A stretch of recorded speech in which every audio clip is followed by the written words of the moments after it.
Hello friends, அனைவருக்கும் வணக்கம்.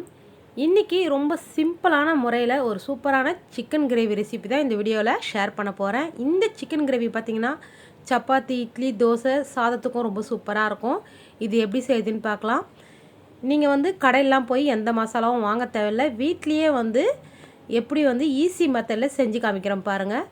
அதுக்கு முதல்ல பார்த்திங்கன்னா இன்றைக்கி 1/2 கிலோ சிக்கன் எடுத்திருக்கேன். நல்லா வாஷ் பண்ணிவிட்டு அது கூட 1/2 டீஸ்பூன் மஞ்சள்தூள், 1/4 டீஸ்பூன் மிளகுத்தூள், உப்பு தேவையான அளவு சேர்த்து ஒரு 1/2 அன் ஹவருக்கு முன்னாடி ஊற வச்சுடுங்க. அப்போ தான் கறி நல்லா ஜூஸியாக டேஸ்ட்டாக இருக்கும். அடுத்ததாக பார்த்திங்கன்னா 2 டீஸ்பூன் தனியா, 1 டீஸ்பூன் சோம்பு, 2 கிராம்பு, 2 பட்டை, 1 டீஸ்பூன் சீரகம், 1 டீஸ்பூன் மிளகு, காஞ்ச மிளகாய் ஒரு 8 எடுத்திருக்கேன், பிரிஞ்சி இலை, ஒரு நட்சத்திர சோம்பு, பூண்டு ஒரு 6 பல் எடுத்திருக்கேன், இஞ்சி 1 இன்ச்சு சைஸில் எடுத்திருக்கேன். அடுத்ததாக பார்த்திங்கன்னா 2 மீடியம் சைஸ் தக்காளி, ஒரே ஒரு வெங்காயம், கருவேப்பிலை, கொத்தமல்லி வச்சுருக்கேன். ஃபஸ்ட்டு நம்ம ஆயிலில் நல்லா வதக்கிட்டு அரைச்சிக்க போகிறோம். ஆயில் 1 டேபிள் ஸ்பூன் அளவு ஊற்றிருக்கேன். நல்லெண்ணெய் தான் சேர்த்துருக்கேன். இப்போ பாருங்கள், மிளகு, சீரகம், ஏலக்காய், கிராம்பு, பட்டை எல்லாம் சேர்த்துருக்கேன். அடுத்தது தனியாவும் சேர்த்துருக்கேன். இது நல்லா வதக்கி விட்டுக்கலாம்.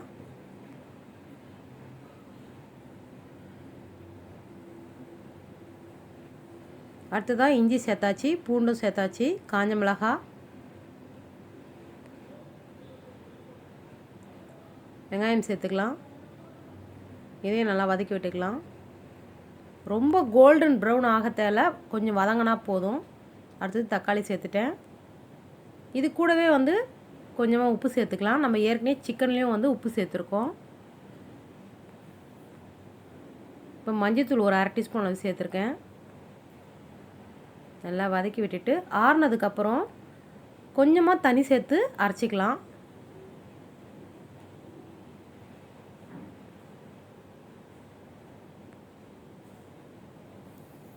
இப்போ பாருங்கள், அரைச்சி எடுத்துட்டேன். அடுத்ததாக கடாய் வச்சுட்டேன். இதில் ஒரு 2 டேபிள் ஸ்பூன் அளவுக்கு நல்லெண்ணெய் சேர்த்துருக்கேன். எண்ணெய் சூடானதுக்கப்புறம் ஒரு கொத்து கருவேப்பிலை, பிரிஞ்சி இலை சேர்த்துருக்கேன். அடுத்தது சிக்கன் சேர்த்துருக்கேன். இதை ஒரு 2 நிமிஷம் போல் வதக்கி விட்டுக்கலாம். இதே மெத்தடில் நீங்கள் குக்கர்லேயே தாளித்து விட்டுடலாம். ஒரு விசில் வச்சா போதும், மீடியம் லோ ஹீட்டில். இப்போ அரைச்ச விதை சேர்த்தாச்சு. இதை நல்லா மிக்ஸ் பண்ணி விட்டுக்கலாம் ஒரு 2 நிமிஷம் போல். ஸ்டவ்வை நான் மீடியம் லோ ஹீட்டில் தான் வச்சுருக்கேன். இப்போ ஒரு 1/2 கப் அளவு தண்ணி சேர்த்துக்கலாம். நல்லா மிக்ஸ் பண்ணிவிட்டு ஒரு 10 நிமிஷம் மீடியம் லோ ஹீட்டில் மூடி வச்சிடலாம். இப்போ பாருங்கள், சூப்பரான சிக்கன் கிரேவி ரெடி ஆகிடுச்சு. நீங்கள் 10 நிமிஷம் அப்படியே விட்டுறக்கூடாது. நடுவில் கொஞ்சம் 2 ட்ரிப்பு கலரி விடுங்க. அவ்வளோதான், நான் கொத்தமல்லி போட்டு இறக்கிட்டேன். பாருங்கள் எவ்வளோ சூப்பராக வந்திருக்குன்னு. நீங்களும் இந்த சிக்கன் கிரேவியை செஞ்சு பார்த்துட்டு எப்படி இருக்குன்னு எனக்கு கமெண்ட்டில் சொல்லுங்கள்.